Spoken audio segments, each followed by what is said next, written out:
ថៃពមៀនសាជាថ្មីឲ្យយើងដកខ្លួនចេញពីដែនដីព្រៃច័ន្ទនិងភូមិជោគជ័យមួយអាទិត្យទៀតឥឡូវលើកស្លាកយកមកទៅហ៊ានយកអីទៅកំញាញបងប្អូនមិនភ្ញាក់ផ្អើលទេសាររបស់ថៃនេះគឺធ្វើដដែលជាដដែលទេហើយខ្ញុំជឿថាដល់ពេលនោះប្រជាពលរដ្ឋខ្មែររួមទាំងប្រសង់ឲ្យបានបដូរផ្ដាច់ពលីហើយបើថៃចង់ចាប់អីក៏ចាប់ទៅប៉ុន្តែខ្ញុំជឿថាពេលនេះដោយសារតែថៃគម្រាមបែបនេះអាចអាជ្ញាធរកម្ពុជានឹងមិនអនុញ្ញាតឲ្យបងប្អូនប្រជាពលរដ្ឋខ្មែរនៅទល់ដែនហ្នឹងប្រពាក់ប្រពូនគ្នាទៅប្រឈមនឹងទាហានថៃទៀតទេអាចថាគាត់ហាមឃាត់ឬក៏មានរបាំងការពារមិនឲ្យចូលជ្រៅអីចឹងទៅដូច្នេះនៅក្នុងពេលហ្នឹងតែប្រជាពលរដ្ឋលែងចូលទៅជ្រៅទៀតថៃដាក់បលាលួសអីទៀតក៏តែបានដែរអាហ្នឹងវាពិបាកអញ្ចឹងដែរណាបងប្អូនប៉ុន្តែកម្ពុជាអាចយល់លេសថាដើម្បីការពារសុវត្ថិភាពប្រជាពលរដ្ឋកុំឲ្យប្រឈមមុខជាមួយនឹងទាហានថៃខ្លាចគេបាញ់ខ្លាចគេចាប់អីចឹងការពារអាយុជីវិតសុវត្ថិភាពរបស់ប្រជាពលរដ្ឋខ្លួនឯងដល់ពេលការពារអត់បានចូលទៅចិត្តទាហានក៏អត់បោយបលាលួសថៃធ្វើសង់ផ្លូវលេនដ្ឋានបិទយកភូមិព្រៃច័ន្ទហើយនឹងភូមិជោគជ័យដាច់ដោយស្វ័យប្រវត្តិបាទអាហ្នឹងគឺរឿងនេះនឹងកើតឡើងក្នុងពេលឆាប់ៗដល់ខ្លីនេះហើយបងប្អូនហើយសួរថាមានដំណោះស្រាយអីទេអត់ទេដំណោះស្រាយអត់មានទេដំណោះស្រាយហ្នឹងគឺតតែផ្ទុះសង្គ្រាមក្ដួងបហូរឈាមគ្នាមួយសារទៀតទៅបានសហគមន៍អន្តរជាតិនឹងអាចនឹងមើលទៅឃើញលូកដៃតែយើងទៅចង់បានចឹងអីបងប្អូនសង្គ្រាមមកប្រាវទៀតមកអ្នកណាអ្នកស្លាប់តែហ៊ានជួមុខហ្នឹងក៏ប្រជាពលរដ្ឋយើងនឹងរងគ្រោះនឹងចែកជើងគ្នាភៀសសឹកភៀសអីនឹងវេទនាភ្នែកណាស់ឥឡូវអត់ទាន់វិលទៅភូមិឋានវិញអស់ផងអញ្ចឹងបានថារឿងបន្ទាប់ទៀតនេះគឺខ្ញុំចង់ជម្រាបអញ្ចឹងថាថៃពេលដែលគាត់ថ្លែងសារនៅអង្គការសហជាតិនេះខ្ញុំហួសចិត្តកន្លែងមួយថាពេលដែលថៃនិយាយថាកម្ពុជាទន្ទ្រានចូលទឹកដីថៃរំលោភយកដែនអធិបតេយ្យរបស់ថៃត្រូវតែការពារខ្លួនណាខ្ញុំថាថៃហាក់បីដូចជាឆ្លាតតែល្ងងក្នុងពេលជាមួយគ្នាហ្នឹងណាឆ្លាតគឺឆ្លាតថាធ្វើឲ្យល្ងងចោះតែក្នុងន័យឆ្លាតគឺបានទឹកដីទៅខ្លួនហើយចោតកម្ពុជាថាជាអ្នកឈ្លានពានប៉ុន្តែនៅក្នុងពេលជាមួយគ្នាហ្នឹងធ្វើឲ្យពិភពលោកគិតថាអញថៃដូចគ្រាន់បើដែរមានយោធាមានអីមានសេដ្ឋកិច្ចអីប្រជាពលរដ្ឋក៏ច្រើនលើសស្អីក៏លើសខ្មែរដែរប៉ុន្តែហេតុអីបានមកគិតថាខ្មែរទន្ទ្រានដីថៃទៅវិញអញ្ចឹងបានឲ្យខ្លួនឯងអន់មែនតើអន់រហូតដល់ឲ្យប្រទេសខ្មែរដែលប្រទេសទុនជ្រាយខ្សោយតូចមួយសុំតែសុកហ្នឹងទៅអាចរំលោភទន្ទ្រានដីថៃបានតើថៃអន់ប៉ុណ្ណាទៅលោកហើយចោះអត់អៀនមាត់ទេនៅក្នុងការនិយាយលើឆាកអន្តរជាតិថាកម្ពុជាទន្ទ្រានចូលដីថៃអត់ហ៊ានធ្វើអីបានហើយអ្នកណាគេទៅល្ងងជឿថៃបែបនេះយើងមើលវាយបុកដូចថាគីឡូនឹងវាស្រាលជាងគ្នាឆ្ងាយពេកមួយមានកអាញ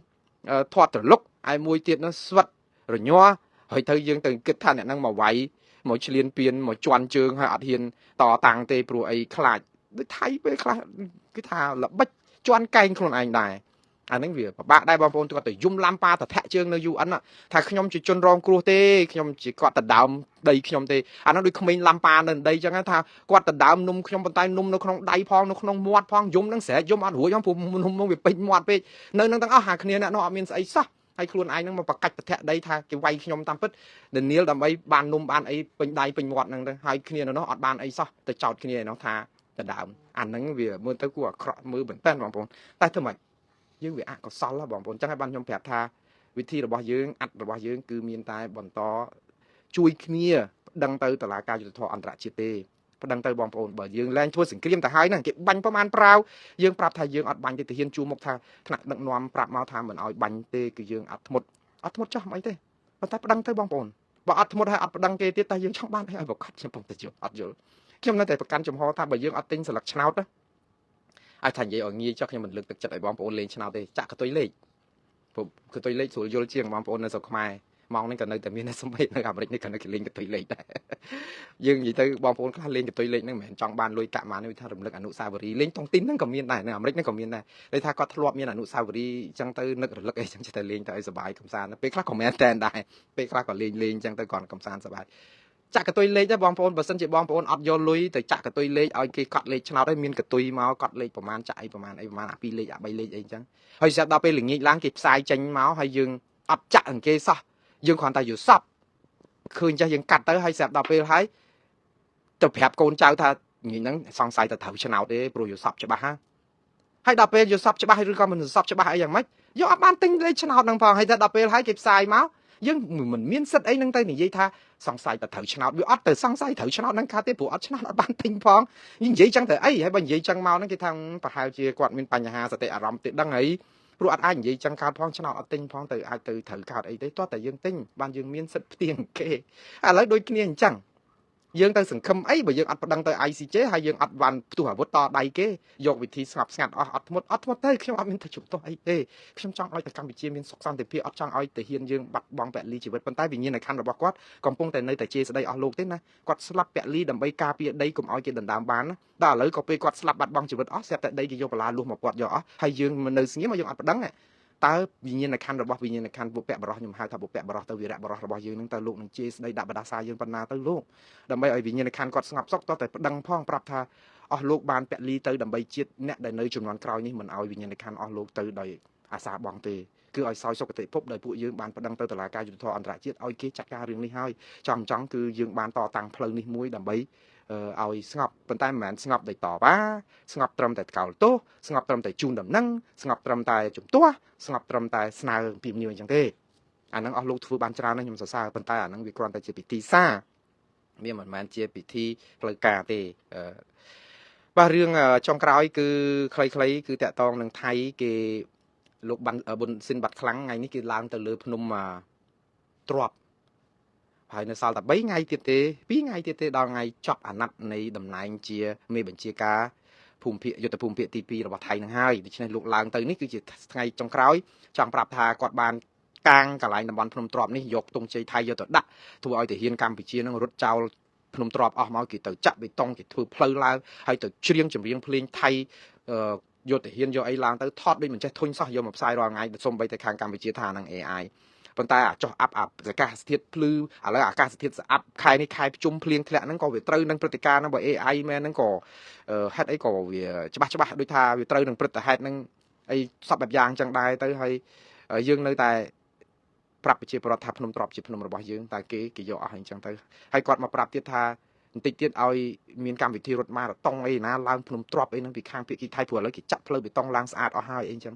ឌឺយើង100បាទឌឺហើយទៅតែឌឺថាឥឡូវធ្វើម៉េចបើគេយកបានបាត់អញ្ចឹងបានថាភ្នំទ្របហ្នឹងក៏ត្រូវតែប្តឹងទៅតុលាការយុត្តិធម៌អន្តរជាតិដែរអត់មានទៅខោទោសអត់មានទៅជំទាស់អត់មានទៅតវ៉ាអត់មានទៅស្នើអីថៃស្ដាប់ទេបើស្ដាប់ហេតុអីបានគេចាក់បេតុងបើស្ដាប់ហេតុអីបានគេឈូសផ្លូវឡើងទៅលើហ្នឹងបើស្ដាប់ហេតុអីបានជាគេយកទង់ជ័យថៃទៅដាក់លើហ្នឹងគេអត់មានស្ដាប់យើងទេគេមានតែយកថែមហើយដល់អញ្ចឹងហើយបានខ្ញុំថាអូខេប្តឹងទៅអញ្ចឹងបានថាបងប្អូនទាំងអស់គ្នាអ្នកដែលស្រឡាញ់ជាតិដែលប្រកាសថាខ្លួនឯងស្រឡាញ់ជាតិពិតប្រាកដណាកុំចូលសងតាមអ្វីដែលរដ្ឋាភិបាលថាអូឥឡូវយើងនៅទ្រាំអញ្ចឹងទៅយើងធ្វើអាវិធានការតវ៉ាថ្កោលទោសអីអញ្ចឹងទៅអត់ធ្មត់អញ្ចឹងទៅព្រោះដើម្បីសុខសន្តិភាពខ្ញុំថាមិនអីទេប៉ុន្តែបងប្អូនត្រូវមានភាពក្លាហានទេឥឡូវសុខក៏សុខចោះប៉ុន្តែប្តឹងទៅបានអត់ចោះឥឡូវយើងនាំគ្នាប្តឹងមើលថាហេតុអីបានប្តឹងមិនបានឬហេតុអីក៏មិនទាន់ប្តឹងតែប៉ុណ្្នឹងតា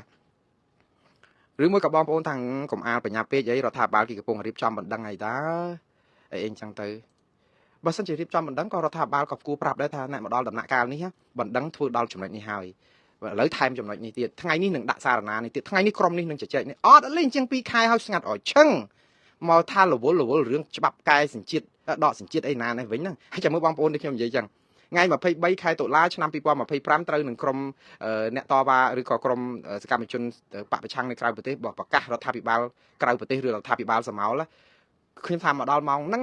គឺរដ្ឋាភិបាលកម្ពុជាក្រុមអ្នកច្បាប់អត់មានតនេទេគឺនឹងនាំគ្នាប្រជុំសភាអីកែនគ្នាដើម្បីធ្វើច្បាប់មួយដាក់ក្រុមដែលចង់បង្កើតរដ្ឋាភិបាលសមោលជាក្រុមមន្ត្រីក្រៅច្បាប់អីណាឡាក់ហ្នឹងព្រោះលោកហ៊ុនសែនធ្វើអាហ្នឹងហើយចិត្តហើយហ្នឹងនៅតែចាំឲ្យតែឃើញរចនាសម្ព័ន្ធរដ្ឋាភិបាលសមោលព្រោះកាលមុនវាអត់ឃើញរចនាសម្ព័ន្ធនឹងចេញសោះព្រោះប្រកាសចោលឥឡូវហ្នឹងក៏ប្រកាសមែនតើជាមួយដល់ពេលថ្ងៃ23ដុល្លារមែនតើណា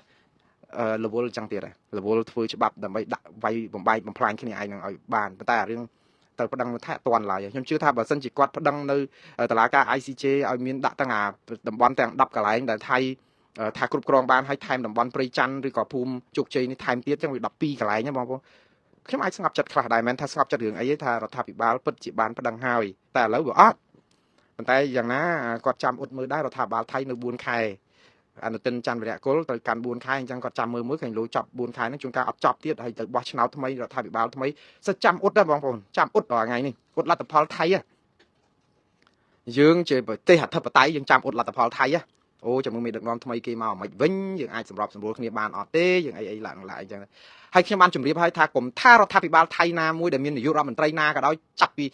ីមកពីកហែងមេឃឬឋានប្រអិនណាក៏ដោយបងស្រុកយៈណាក៏ដោយអត់ត្រូវគ្នាជាមួយខ្មែរទេព្រោះដោយសារតែថៃមានបញ្ហានយោបាយព្រំដែនហើយតែចាប់បានរាយបលាលួសប៉ុណ្ណេះហើយដាក់កង់ឡានដាក់អីហើយដាក់លេនដ្ឋានអី10000ឆ្នាំហើយបងប្អូន nè na cái đó đại căn trên vô mình tây thay mà hiên sầm rọp sầm rùa ao do rư bà la luôn nâng tranh vinh do lên là than nâng tơ vinh nhá nè nó anh thấy lạ pi đầm này mà phay buôn màu 200 đập vị muôn là rê tơ khi nhom mẹn chỉ cru ti đi còn tay khi mơ sạt than là piประเทศไทย นี่คือออดมีนนี่ยุรัฐมนตรีทำไมนามุยเมาละอกละเอิญជាមួយខ្មែរបានទេ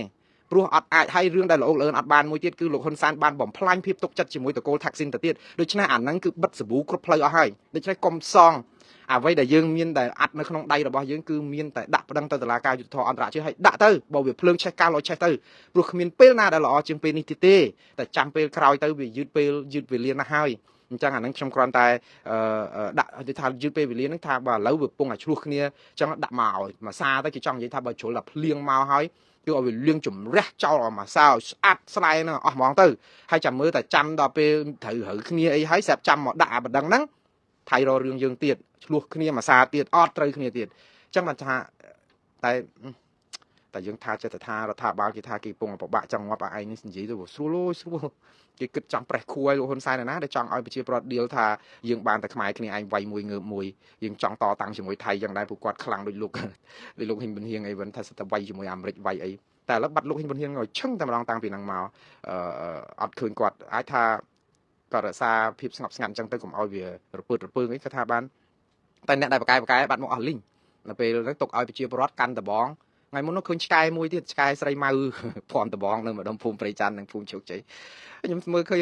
ឆ្កែព្រមដបងទៅតាក់បលាលួសថៃនេះដូចជាគួរឲ្យអស់សំណាច់ប៉ុន្តែស្ដាប់មើលទៅដូចថាអស់ហើយយើងតាហ៊ានយើងដឹងទៅណាអស់ហើយឥឡូវចេញទៅសัตว์ឆ្កែកាន់ដបងទៅតាក់បលាលួសថៃទៅវិញហើយបាទតែយ៉ាងណាបងប្អូនខ្ញុំនិយាយនេះមិនមែនដកហូតអំពីវីរៈភាពអង្អាចក្លាហានការពារទឹកដីរបស់បងប្អូនយោធាយើងនៅជួរមុខទេបងប្អូនប្រឹងប្រែងខ្ញុំឃើញបងប្អូនខំណាស់ទោះជាជីវភាពលំបាកខ្វះខាតយ៉ាងណាក៏បងប្អូនខំប្រឹងប៉ុន្តែដោយសារថ្នាក់លើគេចេញគោលការណ៍មកបងប្អូនគ្រាន់តែជាកូនចៅគោរពមេកោយដូច្នេះប្រហែលជាមិនអាចធ្វើអីហួសពីបន្ទាត់នៃការគោរពតាមបទបញ្ជាថ្នាក់លើនោះឯងគាត់ថាបទបញ្ជាថ្នាក់លើវាពិបាកចិត្តពិបាកកាយអីចឹងមែនប៉ុន្តែជាទាហានយើងធ្វើមិនតើតែស៊ូទ្រាំចឹងហើយព័ត៌មានចុងក្រោយនៅថ្ងៃនេះគឺតាក់ទងនឹងបាតកោរបស់ថៃដែលបានមកប្រមូលផ្ដុំគ្នានៅតំបន់ភូមិព្រៃច័ន្ទនិងភូមិជោគជ័យប្រហែលពី300នាក់បាតកោនឹងក្រុមដដែលដែរប៉ុន្តែគាត់មកនឹងចង់មកលើកទឹកចិត្តឲ្យយកភូមិនឹងឲ្យបានហើយថាខ្មែរនឹងរំលោភបំពានណាគេមកយកដីយើងបានហើយគេមកតវ៉ាថាកុំឲ្យយើងតវ៉ាទាមទារគឺគេមានអ្នកគ្រប់គ្រងប្រជាពលរដ្ឋនៅពីក្រោយហ្នឹងថាមានការអីគេមកទៀតអីចឹងទៅបាទហ្នឹងគឺជាចំហរបស់ប្រជាពលរដ្ឋថៃដោយសារឃើញប្រជាពលរដ្ឋស៊ីវិលយើងតតាំងមួយអាញាធរថៃដែរអញ្ចឹងគេចង់យកស៊ីវិលទល់ស៊ីវិលអញ្ចឹងណាប៉ុន្តែខាងទាហានថៃអត់ឲ្យស៊ីវិលចូលជ្រៅទេដូច្នេះនៅជាប់នឹងមានរបាំងអីខាងច្រើនកុំឲ្យប្រឈមមុខដាក់គ្នាអញ្ចឹងបាទ